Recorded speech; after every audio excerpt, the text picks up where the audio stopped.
Hello YouTube, Maverick here. Today we're going over the top 10 things to know about Apex Trader Funding. First, I want to thank you guys for anybody who watched my first video, Apex Trader Funding Secret Account Sizing. I received such a warm welcome from all you guys. It really encouraged me to make this second video. If you find any value in this, please subscribe, like, it'll get me going on some more videos. Also, I'm going to be sharing with you some things today that are just my opinions. These aren't facts. I have a lot of respect for Apex Trader Funding. I'm a customer of theirs.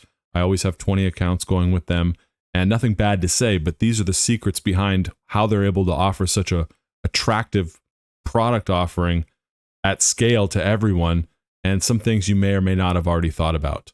I also have my link below if you want to take advantage of some sales with Apex. Please use my code Maverick, get up to 50% off, sometimes up to 80 or 90% off depending on their sales, but please use the code Maverick. A lot of these other videos you're going to see on YouTube are dependent upon affiliate commissions. I make my money trading, and I'm not really interested in the affiliate commission. However, it is nice, and I did get a little taste of it. So if you are signing up and you did find value, and I did save you money either by getting you into a smaller account or you found some value in some of my videos, use code Maverick at checkout. Let's talk about some risk disclosures first. Trading's dangerous, it's risky, you can lose all your money, and you can also lose your mind. So be very careful. Now we're going to dive into this. And again, these are just my opinions. But Apex is kind of like a casino, right? A casino has a house edge that's built into their games, and they allow everybody to come in and play their games. And the way that they're able to ensure their profit is through the rules of the game, and the rules of the game derive an edge for the house. So I read a stat somewhere that 75% of traders go bust in the first quarter, 90% in the first year, and 99% in the first 3 years. And I wouldn't disagree with those stats. I have no way of verifying it, but it's kind of like a gambler in a casino, right? Now you mix these extra rules that the funded prop firms have, that makes it even more challenging.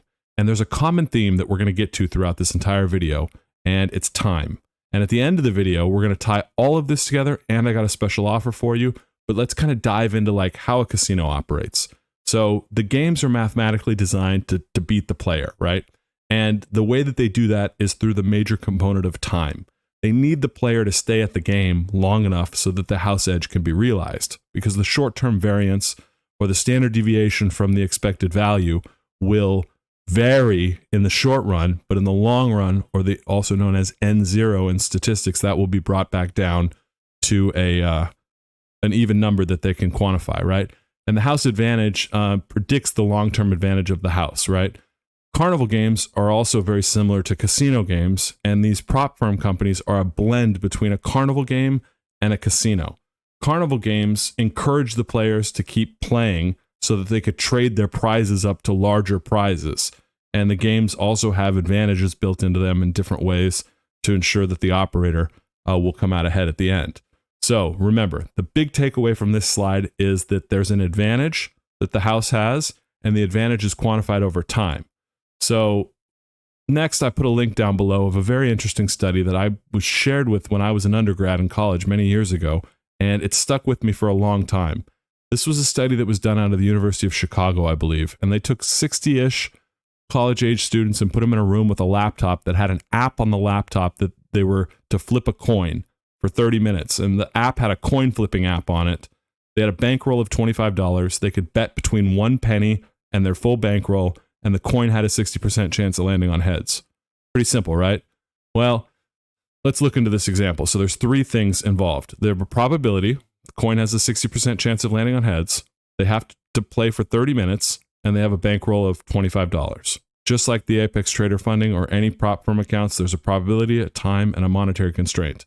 So the experiment began, and everyone started flipping coins and making their bets, and guess what happened? At the end of the experiment, the majority of the participants went broke. They lost all their money, even though they had a 60% edge. And some of the participants, what I found to be most interesting, started actually betting the opposite side of the coin, or betting the 40% side of the coin. Some of them even did it multiple times. And that was probably out of frustration. That was probably out of just all sorts of really frustration. And the majority of the people went broke from either overbetting, underbetting, or not managing their bankroll correctly. So I put that link below. Please read this if you're into trading, because this is something that you should think about every day, and it's a great experiment, and it goes back to time, probability, and monetary constraints. The biggest edge the house has in funded futures trading is the trailing drawdown. The trailing drawdown is what traps a lot of people both emotionally and financially. As you're trading, you're going to encounter drawdowns. It's part of the game. You're never going to get away from it. Here's my P&L curve from January of this year up until the middle of July. It's about $30,000 in profit. But during that $30,000 in profit, look at what happened. I had 5 major events of drawdown during that time. And if you just block off the top graph and look at the bottom graph, it looks nasty. But that's what's involved in creating a positive P&L curve, is you're going to encounter drawdowns, and how you react in these drawdowns will separate you. And this is the major edge that you can get over the house, is understanding what's occurring and trading your plan and sticking to your plan. This is what I feel like sometimes. This man in the box right here just getting collapsed with the trailing drawdown. And there's a whole emotional psychology that goes into this, and we're going to get into that later in the slide. But the psychology of losses is very hard for a lot of people to understand. There's a great book by Tom Hogarth called The Best Loser Wins, and I'll also put a link down in the description for that. I'd recommend you guys all read that. But the number one edge the house has over the trader is probably pretty obvious. It's the trailing drawdown. The next edge that they have is the low cost to entry mixed with the high cost after you pass. This is the graveyard of all the people that pass their evaluation accounts on the first day. The reason why people pass their evaluation accounts on the first day is because there's a very low cost sometimes to begin. You could start for $15 and just bang off a couple minis and pass your evaluation account in a few minutes. It's the worst thing you can do, because you're going to wind up in this graveyard with all these little certificates of funding with people that made a G that sees you. Let me preface this by saying there's a great Tupac quote, a lyric from a Tupac song, where Tupac says, you know, I made a G today. And the other guy, or the other voice, says, well, you made it in a sleazy way. And they were referring to selling crack to kids and stuff like that. That's the best analogy that I can give to passing an evaluation account early. Yeah, you made your 1,500 a day, but you made it in a sleazy way because you overtraded, you traded too big, you traded too fast. You probably broke all of your trading rules to actually pass on the first day. And they encourage that. And the way they encourage that is by offering a very low cost to entry, and the costs will magnify intensively. Once you pass your evaluation account, the cost, your out-of-pocket cost, will increase it will even get higher, but on a 25K account, your out-of-pocket cost increases 189% monthly and 342% lifetime. And then that amplifies if you trade multiple accounts. So not only are you invested 7 days minimum of trading, but now your financial risk has increased from 189 to 342%. And as we get into the end part of these slides, we're going to talk about risk stacking, and we're going to talk about the emotional chain of events that leads to a crash. And this is a component that's used to fuel that emotional component. So here's a message I got over here from a trader in my group. Man, I'm spending so much today. Haha. Going for life. Why is it 85 per month or 130 for life? Who would go monthly with this math? And I said, because most people don't last more than a month. And that's the truth. The reason why these are so attractive and it's such a small difference is because very few people can make it past a month in their PA account because of the emotional stresses and the chain of events and the risk stacking and the task saturation, things that we're going to talk about in a little bit, all play into the emotional collapse. This was the next day. So what's the lowest drawdown left on your account? $100.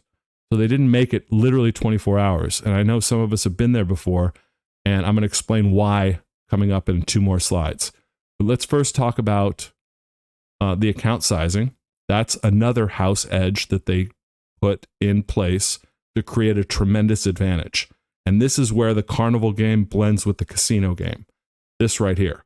So the 250K account, that's the big teddy bear at the fair, way up in the back that you got to like trade up 3 accounts to get to. Everybody wants the big teddy bear because they want to be walking out of the fair with the big teddy bear. Well, the big teddy bear is the hardest teddy bear to get. And let's just compare the 25K account to the 100K account. And if you haven't watched my video on Apex Trader Funding secret account sizing, there's a link right here. Check that out. That's the major edge that they have. But now we're going to drill into some micro edges. This is a pretty big one, but let's just look at the 25K account. You got a profit goal of $1,500. The 100K account, your profit goal is $6,000, which is 400% more. So your profit goal is 400% more, between a 25 and 100K account. Now let's look at Drawdown. Drawdown's 1,500 on a 25K account, but the Drawdown's 3,000 on a 100K account. So Drawdown goes up by 100%. So it's a 4-to-1 difference. The profit goals goes up by 400%. The Drawdown goes up 100%. Now, when you're in a 100K account, your trailing drawdown is 400% more. You're spending 400% more time in trailing drawdown than you are with a 25K account, meaning that you're in trailing drawdown for the entire time from $0 to $6,000, which is your profit goal. So you're trailing, meaning that the high water mark of each day or each trade is now your threshold. But with a 25K account, that stops after $1,500 in profit.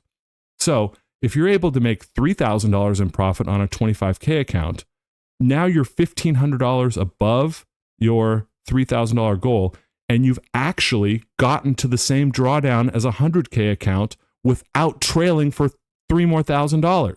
You can get to the 100K account the same drawdown very easily on a 25K account, and it's going to save you a ton of money up front. So please look at this slide, understand these ratios. This is a huge house edge that the casino has over us. The next house edge, and I'm about to respond to a previous comment on one of my last videos, was how someone made a comment that the easiest way to get to payout is with a 50K account.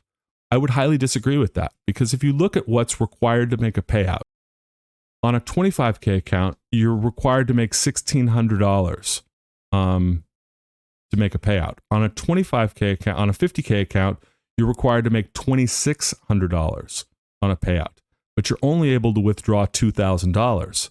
So on a 50K account, you have to make an additional $500, plus that's exaggerated because you have more time in trailing drawdown to make that extra money.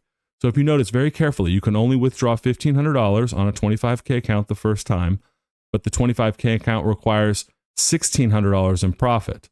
On a 50K account, you can only withdraw $2,000, but you need to make $2,600, which is $500 more than what you're able to withdraw, which adds another layer of house edge to the whole thing.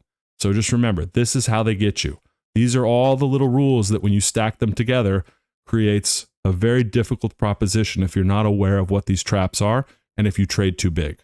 Ultimately, the solution to all of this is to trade small.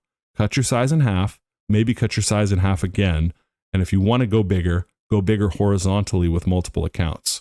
Now, remember our stats in the beginning of the video about retail traders. I did a quick search on Google and I typed in backtesting, and there was 9 million results that came back. And if I type in backtesting trading, there's even less results that come back. So that's interesting, right? Then I typed in like ICT trading, which has become very popular in the last few years. And here's all my ICT people over here. Shout out to you guys. ICT trading came back with 174 million results. That's an increase of 1,641%. Technical analysis trading came back with 233 million results, and trading indicators came back with 257 million results. That's an increase of 2,474% over backtesting. So with all this available information out there on the internet, why are these stats so bad? Well, the majority of this stuff doesn't work. Trading indicators work until they don't. Technical analysis works until it doesn't. And ICT trading, I know nothing about. I just know that it's very popular, but I don't see the profitability numbers changing. So it's just a huge discrepancy between what you should be focusing on and what's available out there, readily available out there. It doesn't seem to be adding much value to traders' toolkits. So just think about that. Now, I'm a pilot by hobby. This is actually a plane that crashed right here by my house on Scripps Beach in San Diego. And there's something they grill into our heads in pilot training, and that's the chain of events that leads up to an accident. And this applies to us in trading too. There's always a chain of events that leads up to a plane crash. Typically with general aviation, it begins with the pilot having a need to conduct the mission and get to the actual destination. It goes something like this. Pilot planned to go to a graduation. They're bringing in some friends. The graduation's a state over. They planned it for a month. It's a big day. Everyone shows up to the airport. The pilot does the weather briefing. Weather's not that good, but they decide that it's okay to make the flight. And because of the pressure that they had to complete the mission, right? There was a goal in mind, and they needed to complete that goal. And they knew that there was some danger along the way, but they still continued to make the flight to their destination, right? So the chain of events begins with a need to complete the mission mixed with a marginal weather report. Then there's an element of bringing on new passengers to the plane that have never been on the plane before, and they may want to listen to music and create distractions as the pilot flies into bad weather. And during the pre-flight checklist, the pilot was distracted on someone asking a question and skipped something. You get the idea. There's always a chain of events. And in trading, it's the exact same thing. You'll begin your day. Maybe you had a fight with a significant other or one of your children or something, and you go into the trading room, or you have some need to make some money by the end of this day for some reason, or whatever it may be. Just try to analyze the psychological chain of events that you're encountering that day before every day you start your plane or your trading account. And you should treat your trading account just like an airplane. You should have a checklist every morning that you go through with everything you need to do before you begin trading. You also need to take a personal inventory of how you feel that day. Are there needs to complete the mission? Meaning, are you trying to get there and you know that there might be bad weather along the way, whether it be FOMC, PMI, anything like this that's coming out? You need to be aware of all these different factors that could cause the plane to crash. So another thing that people do is they set their goals, right? So they'll set goals. Everyone wants to set a goal, and a lot of people set a profit goal. I see this a lot. I want to make $100 a day. Well, I do too, but you can't make $100 every day. And if you set your goal to make $100 every day and you don't make $100 a day, now you failed. So nobody likes to fail. So my advice on this subject, and this is another kind of innocuous implied house edge that people don't really get, is everybody has this need to complete the mission because there's the time component with the accounts. So you have a recurring bill, you want to make the money, you want to get to this specific small little window of time that you can request a payout. All these time constraints lead into these goals that get set that can't really be obtained. Then people ultimately fail because the goal they set was not attainable. Remember, success is setting attainable goals and reaching them. And so I advise all of you guys that have daily profit goals or weekly profit goals to shift and possibly modify your goal to include something like a daily loss limit.